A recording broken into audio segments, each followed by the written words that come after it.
Welcome to our last video in my Stencil Play series that I'm doing with Beth Scrapping Wonders.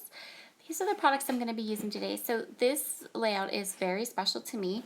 As a lot of you know, April is Autism Awareness Month, and my eldest son has autism. He also has ADHD as well. And so for our video series today, we wanted to use stencils and sequins. And so I've gone into my Spiegel Mom Scrap stash and I've pulled sequin colors that will match the colors I want to use in my layout. And so to use this stencil, what I'm going to do is this is going to end up being very abstract. I'm just taking a pencil and I'm taking this stencil by Prima, and I'm kind of just tracing the stencil in little patches onto the top and bottom of my layout. So at the end of this, what I create does not necessarily look like a chevron exactly, but more of like a little bit of an artistic interpretation of a chevron. But I do love how this turned out. I think it turned out really, really well. And I really like it. So all I'm doing is I'm just taking my pencil and tracing out some of the chevrons on the stencil. So now that I have my stencils traced out, what I'm going to do is I'm going to take some Zot's Bling, and this is a dry adhesive. It is my absolute favorite adhesive to glue down sequins, but I personally, find it hard to find. I don't know if that's everybody, so you might be able to find it at your favorite scrapbook location or scrapbook store, but I have a hard time finding places that have them in stock all the time. And also, the package says 325, and that seems like a ton, but you go through them so quickly.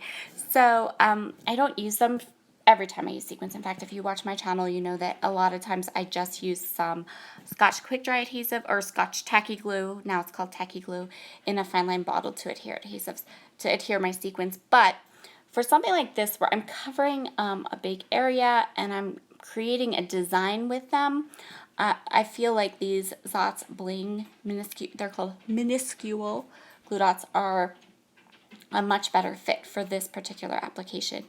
So what I'm doing is, of course, sequins are bigger, they're rounder, they're not going to fit exactly on my chevrons that I've traced out. So what I'm doing is I'm getting into a groove of knowing the pattern. So I'm using the chevrons that I've drawn out as a guide, but I'm not necessarily expecting the sequins to look exactly like a chevron. And in fact, when I go into the larger yellow sequins, you'll really be able to tell that that is the case. So as you can see here, when I go to the yellow ones, I'm following the same pattern that I did with the red ones, but because the yellow sequins are so much bigger, of course, I'm not going to hit the line. I'm pretty much just kind of covering up the line. But because I know what my pattern is and how the sequins should fit together to create the pattern that I like, it works quite well. So I'm just going to continue on this of just adding the sequins, putting a Zot on it, and then going ahead and filling in all of my pencil lines. And now, by the amazing magic of editing, you don't have to watch me stick down all of those little sequins. So as you can see, there's a chevron-ish pattern, but it's not, it's a little abstract. So all I'm doing now is I decide that I want a little bit of splatters around my sequins. So I'm going to go ahead and hit it with some blue jean vibes just to give it that like messy look. I don't want it to look like I, put these sequins down and mess them up, like I wanted them to be perfect. I didn't. And the splatters kind of help fill in some of those gappy places and just give it that look like I want, intentionally kind of messy. Now I'm going to go ahead and I'm going to start playing with my papers. And while I do that, I'm going to talk to you a little bit about my photo. So my son in this photo, it was about the age that he was finally diagnosed correctly. It took a long time. He was older than most children are when he was diagnosed because he had a dual diagnosis.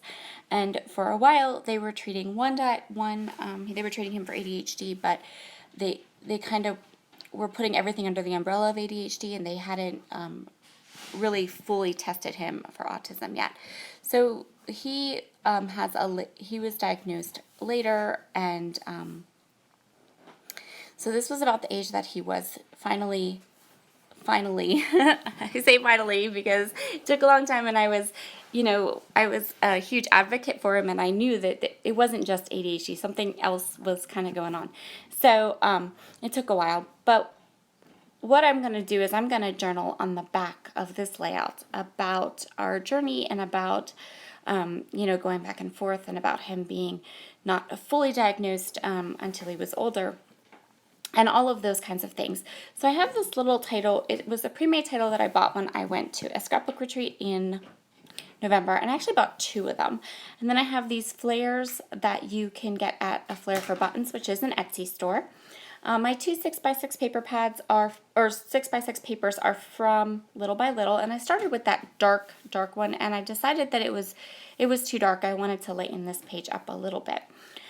So I have these little puzzle piece die cuts as well, and I cut them on my Silhouette quite a while ago. I think I used some of them to make some planner clips for my planner actually last year in April during Autism Awareness Month. So I'm just deciding how I want my title and how I want pages. And this is going to be for a book, an 8.5 by 11 album that I'm doing for him. So I'm kind of fidgeting with stuff, but kind of thinking about the fact that I don't know if I want to use this title. And I do have another one because I bought 2. And I'm kind of just playing around with the notion of, do I want this one? Does that say what I want to say? Or do I want to flip over to the other title and kind of decide, what I want to do? So while I'm waiting for while I'm trying to decide what I want to do with my title, I decide to ink up the edges of my 6x6 paper pads with some Chip Sapphire Distress ink. So what I've done here is I haven't cropped anything. I've just used 2 sheets from the 6x6 pad, and now I'm going to go ahead and add my photo. And this is a really kind of cool thing to do if you do 8.5 by 11 layouts for a little while. Just to take 2 6x6 paper pads and kind of put them at a little bit of an angle. And so I started to put adhesive down on my title and went, you know what, I want the other one. So I'm going to go back into my embellishments, and I'm going to grab the second title. And again, these titles, I bought them I attend a retreat in Ohio once a year with my favorite scrappy friends, and this time she had these pre-cut titles, and I know I could make it with a silhouette. You could probably make one with a silhouette, but it's really nice to have it all layered up and put together that you can just buy it. And they're very inexpensive. That's where I got these from. So now I'm going back and forth. Which one do I want? And I decide to do this one. And so when I do my journaling on the back of this layout, something I do want to mention is the fact that my son, he has high functioning autism, which means he can talk. A lot of autistic kids are nonverbal. And while my son did talk very late, he was probably 4, almost 5, when he did start talking, and he did require some speech therapy. All of those things should have been a little bit of a red flag, but they weren't. So he did start talking. He does talk, and that was part of the reason why I wanted to do this. Decided I wanted to use this title because I wanted to talk about that on the back, about how he was delayed in his speech and things. So this is some flares from A Flare for Buttons, and I'm just kind of putting this layout together fairly quickly now. This layout doesn't take long once I go ahead and really decide where I'm going with it. The next thing I'm going to do is I'm going to go ahead and start a kind of a subtitle. So this subtitle is different, says different, not less, which is something that I love. It's from a woman who speaks. She has autism, and she does different kinds of The word and her name totally just escapes me. Oh my goodness.